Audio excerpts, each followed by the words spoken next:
Imaginez un mur. Pas un mur de briques ou de béton, mais un mur de roche de 7000 mètres de haut, au sommet si tranchant qu'il semble lacérer le ciel. Sous ces géants de pierre, le silence n'est jamais tout à fait paisible. Il est lourd. Il est chargé de l'écho de milliers d'années de pas. Ceux des phalanges macédoniennes, des cavaliers mongols, des blindés soviétiques et des drones de la Silicon Valley. Tous sont venus avec la même certitude, celle de pouvoir dompter cette terre. Tous sont repartis ou se sont évaporés dans la poussière pourpre du désert de Régistan. On l'appelle souvent le cimetière des empires. Mais ce nom est une erreur. C'est un titre qui flatte l'ego des vaincus pour justifier leur échec. La réalité est bien plus complexe, plus humaine et plus tragique. Pourquoi, dès qu'une tension éclate dans le monde, le nom de l'Afghanistan finit-il toujours par résonner comme un glas? Pourquoi ce pays, dépourvu d'accès à la mer, est-il devenu le centre de gravité permanent de la guerre moderne?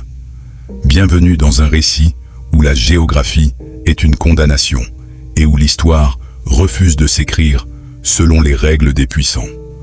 Pour comprendre l'Afghanistan, il ne faut pas regarder les informations, il faut regarder une carte. Posez votre doigt au centre de l'Asie. Vous y êtes. L'Afghanistan est le vestibule du monde. C'est le point de rencontre exact entre le Moyen-Orient, l'Asie centrale et le sous-continent indien. Pendant des siècles, si vous vouliez contrôler la route de la soie, si vous vouliez passer des steppes de Russie aux richesses de l'Inde, vous n'aviez pas d'autre choix que de franchir ces cols étroits. Au XIXe siècle, l'Afghanistan est devenu l'échiquier d'un duel d'ombres appelé le Grand Jeu. D'un côté, l'Empire britannique, craignant pour sa perle indienne. De l'autre, l'Empire russe, cherchant désespérément un accès aux mers chaudes. L'Afghanistan n'était pas un pays pour eux. C'était une zone tampon, une ligne tracée dans le sable par des diplomates à Londres et Saint-Pétersbourg qui n'avaient jamais senti l'odeur du genévrier des montagnes afghanes. C'est ici que naît le premier malentendu. Les puissances étrangères ont toujours vu l'Afghanistan comme un espace à traverser ou à verrouiller, jamais comme une nation à comprendre. Mais pourquoi est-ce si difficile d'y maintenir l'ordre? La réponse tient en un mot, l'Hindu Kush. Ce massif montagneux fragmente le pays en milliers de vallées isolées. En Afghanistan, la géographie dicte la politique. Il est presque impossible de centraliser le pouvoir quand chaque vallée est une forteresse naturelle.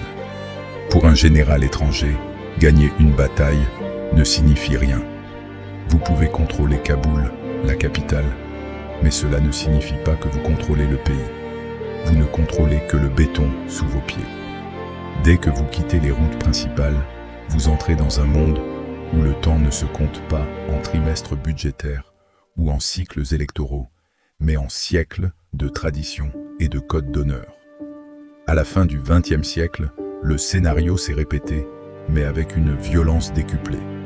L'Union soviétique pensait pouvoir moderniser le pays par la force en 1979.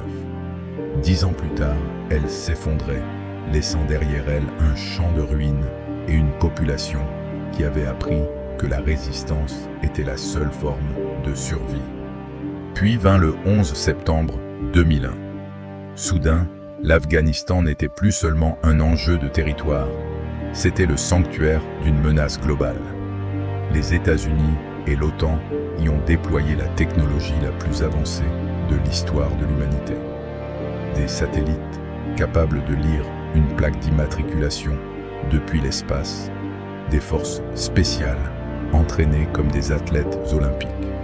Pourtant, 20 ans plus tard, les images du retrait de Kaboul en 2021 ont hanté les écrans du monde entier. Pourquoi? Parce qu'on ne peut pas gagner une guerre contre une montagne qui ne veut pas être conquise. On ne peut pas imposer une structure rigide à une société qui repose sur des liens tribaux, profonds, fluides et insaisissables. La guerre en Afghanistan est souvent décrite comme un conflit asymétrique, mais c'est avant tout un conflit de temporalité. Les puissances occidentales arrivent avec des montres, mais les Afghans ont le temps. Derrière les cartes d'état-major et les analyses géopolitiques froides, il y a un visage. Celui d'un enfant né à Kandahar ou à Herat. Imaginez naître dans un pays où votre grand-père a connu la guerre contre les Britanniques, votre père la guerre contre les Soviétiques, et vous-même la guerre contre l'OTAN. En Afghanistan, la guerre n'est pas un événement exceptionnel, c'est le climat. C'est le bruit de fond de l'existence.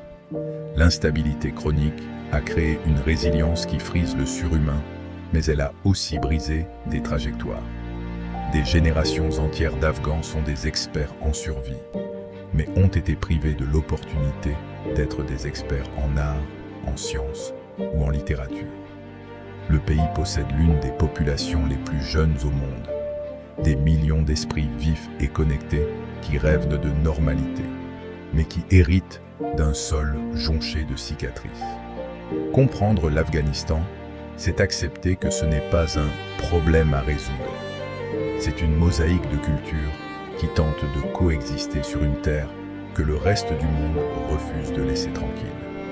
Chaque fois qu'une puissance étrangère intervient, elle déchire un peu plus ce tissu social complexe, pensant apporter la stabilité alors qu'elle ne fait qu'ajouter une nouvelle couche de griffes. Alors, pourquoi l'Afghanistan revient-il toujours? Peut-être parce qu'il est le miroir de nos propres limites. Il nous rappelle que la technologie ne remplace pas la culture, que la force ne remplace pas la légitimité, et que la géographie est une force souveraine que personne ne peut ignorer. L'Afghanistan est ce lieu où les certitudes des empires viennent mourir, non pas par manque de puissance, mais par manque d'humilité. Aujourd'hui, les caméras se sont en partie détournées. Les troupes sont parties. Mais les montagnes, elles, n'ont pas bougé. Elles attendent, impassibles, sous le vent de sable. Et la question demeure, suspendue au-dessus des sommets de l'Hindu Kuch. Le monde finira-t-il un jour par regarder l'Afghanistan pour ce qu'il est, et non pour ce qu'il peut lui apporter ou lui coûter? Le silence est revenu sur Kaboul. Un silence précaire, chargé de l'histoire de ceux qui sont restés quand tous les autres sont partis. Car à la fin, l'Afghanistan n'appartient à personne, si ce n'est à ceux qui y sont nés et qui, malgré tout, continuent de croire qu'un jour, le ciel ne leur apportera plus la foudre, mais simplement la pluie.